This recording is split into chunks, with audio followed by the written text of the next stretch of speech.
Sahabat misalnya yang dikasihi Tuhan, berjumpa lagi dengan Kakak Eksa dalam Do Re Mi, doa dan renungan misioner bersama kami Paroki Santo Petrus dan Paulus Argapura, Keuskupan Jayapura.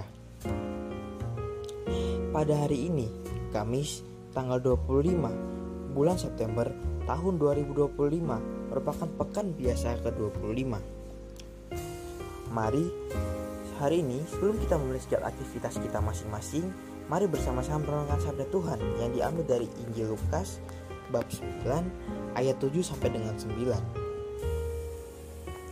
Mari sebelum kita membaca, mendengar dan merenungkan firman Tuhan pada hari ini, mari kita menandakan dengan tanda kemenangan Kristus dan berdoa.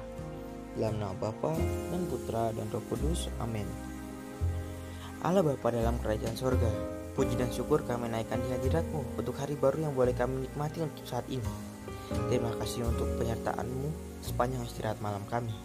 Terima kasih untuk nafas kehidupan yang masih Tuhan berikan juga kepada kami, sehingga pada pagi hari ini kami dapat bangun dengan tubuh yang sehat dan keadaan yang baik.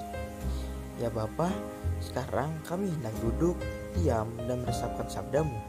Curahkanlah Roh Kudus-Mu ke dalam diri kami, agar segala sabda yang kami dengar mampu kami laksanakan dalam tugas dan perusahaan kami sepanjang hari ini.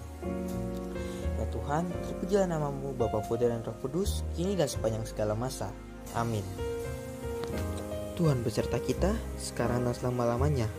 Inilah Injil suci menurut Lukas. Dimuliakanlah Tuhan. Ketika Herodes, raja wilayah Galilea, mendengar segala sesuatu yang terjadi, ia merasa cemas, sebab ada orang yang mengatakan bahwa Yohanes telah bangkit dari antara orang mati. Ada lagi yang mengatakan bahwa Elia telah muncul kembali, dan ada pula yang mengatakan bahwa seorang dari nabi-nabi zaman dahulu telah bangkit. Tetapi Herodes berkata, Yohanes kan telah kupenggal kepalanya. Siapa gerangan dia ini yang kabarnya melakukan hal-hal besar itu? Lalu ia berusaha untuk dapat bertemu dengan Yesus. Demikianlah sabda Tuhan, terpujilah Kristus. Sahabat misioner yang dikasihi Tuhan, pada bacaan hari ini kita membaca tentang Herodes yang bingung ketika ia mendengar mengenai kabar Yesus. Ia mendengar bahwa ada yang mengatakan Yesus adalah Yohanes yang bangkit, ada yang berkata ia adalah Elia, dan juga ada yang berkata bahwa ia salah satu nabi dahulu yang telah hidup kembali. Herodes diliputi rasa ingin tahu, tapi keingintahuannya ini bercampur dengan rasa cemas. Dia sudah pernah membunuh Yohanes Pembaptis, dan sekarang ia mendengar ada seorang yang melakukan mukjizat besar dan mewartakan kebenaran. Herodes ingin dalam tanda kutip melihat Yesus, tetapi keinginannya itu tidak lahir dari iman, melainkan dari rasa cemas dan khawatir. Pada perikop kali ini mengingatkan kita bahwa sekedar mendengar tentang Yesus tidaklah cukup. Herodes mendengar, tahu, atau bahkan ingin melihat Yesus, tetapi hatinya tetap keras dan tidak ingin berbalik kepada Allah.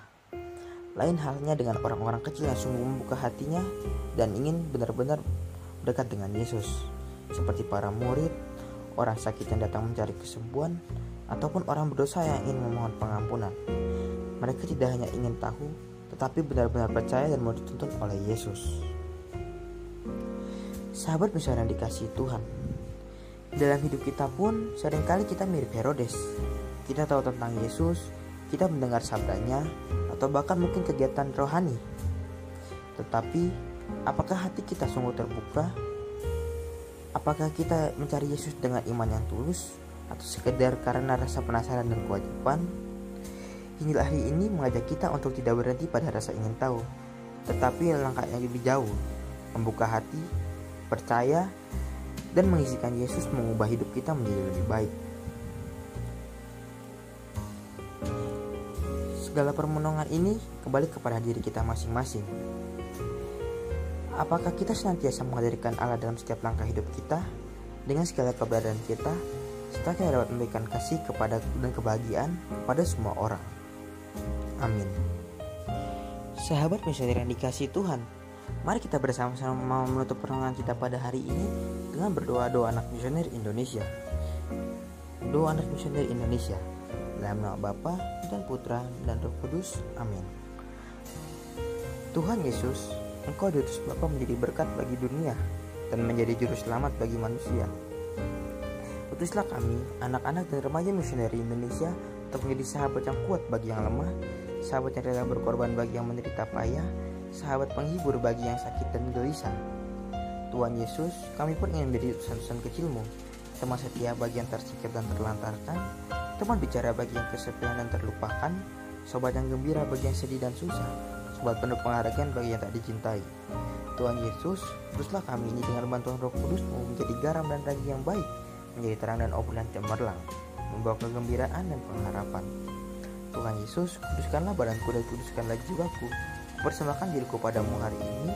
Berkatilah semua anak dimanapun, berkatilah semua orang yang kami jumpai, siapapun mereka. Amin. Sahabat misioneri dikasih Tuhan, sampai di sini dulu doa pada pagi hari ini. Semoga kita mampu menjadi pelaku sabda Tuhan yang baik, dan semoga kita senantiasa dibimbing, dilindungi dan diberkati oleh Bapa yang Maha Kuasa, dalam nama Bapa, Putra dan Roh Kudus. Amin.